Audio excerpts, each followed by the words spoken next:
All right, let's dive into the presidency of George H.W. Bush. It's a really fascinating story, almost like a tale of two different presidencies rolled into one.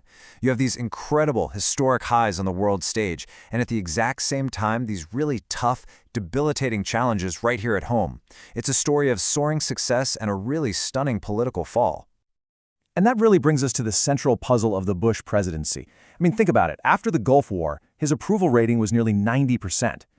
So how on earth does a leader at the absolute peak of his power, with that kind of support, end up losing re-election just a year later? That's the big question we're going to unpack today.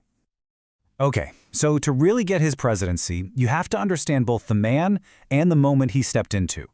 Bush came into office with a resume that is just, it's hard to believe, a decorated World War II pilot, UN ambassador, director of the CIA, and then 8 years as vice president. It's like, what hadn't this guy done?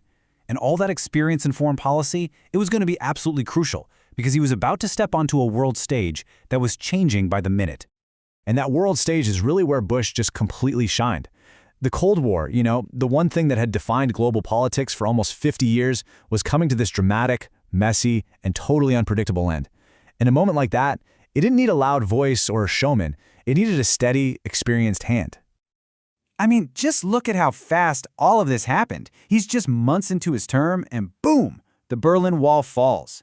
2 years later, the entire Soviet Union just dissolves. But instead of taking a big victory lap, Bush was incredibly careful. He handled it with quiet, skillful diplomacy. He built a real relationship with Mikhail Gorbachev and got the historic START Treaty signed, which was a huge step in dialing back the threat of nuclear war. So you'd think things might calm down after that, right? Well, not exactly. Just as that old conflict was winding down, a brand new one exploded. In August 1990, Saddam Hussein's Iraq rolled its tanks into its tiny, oil-rich neighbor, Kuwait. For Bush, this wasn't just some regional dispute. It was the first major test of this new post-Cold War world. And this right here is where his diplomatic genius was on full display. He painstakingly pieced together this massive international coalition of over 30 nations. And you gotta understand, this wasn't just the usual Western allies. He brought Arab nations into the fold, which gave the whole operation a level of legitimacy that was pretty much unheard of. And the military campaign, Operation Desert Storm, it was a massive success. It was swift, it was decisive, and Kuwait was liberated in a little over a month.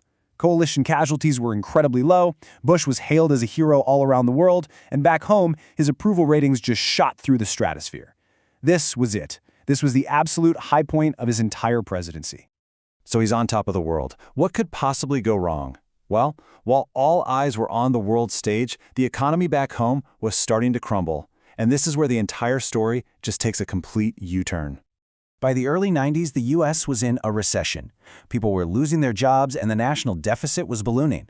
For the average American, these pocketbook issues, the anxieties they felt every day, were starting to feel a lot more important than any victory halfway across the world. Ah, yes, the famous line. This was the absolute centerpiece of his 1988 campaign. It was short, powerful, and it left absolutely no wiggle room. It was a solid gold promise to voters, especially to the conservative base of his own party. And here was the moment of truth. Facing that massive deficit, Bush decided to work with the Democrats on a budget deal. Now, from a governing perspective, it was a responsible move to get the country's finances in order. But politically, it was a catastrophe. It broke his biggest promise, shattered his credibility with tons of voters, and basically handed his opponents their #1 attack line for the next election. But here's the thing that often gets lost in all the talk about taxes and the economy. His presidency actually had some huge lasting victories right here at home. Things that tend to get overshadowed. For example, in 1990, Bush signed the Americans with Disabilities Act, the ADA, and this was no small thing. This was a monumental civil rights law that completely changed the country. It banned discrimination and made sure public life was accessible to everyone. It is, without a doubt, one of the most important civil rights bills in American history. And he wasn't done. He also signed the Clean Air Act amendments.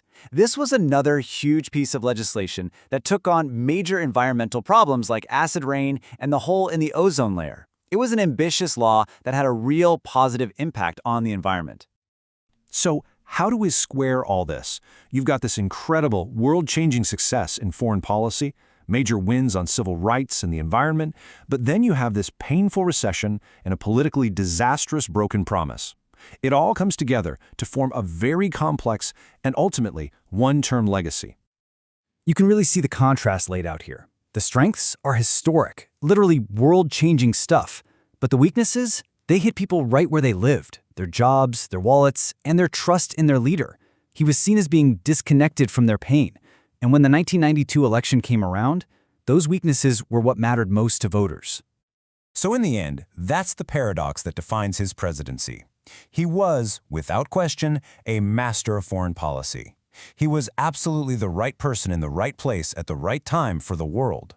But he just couldn't solve the economic problems that were hurting people back home, and that's what they remembered in the voting booth. But his legacy is still so powerful.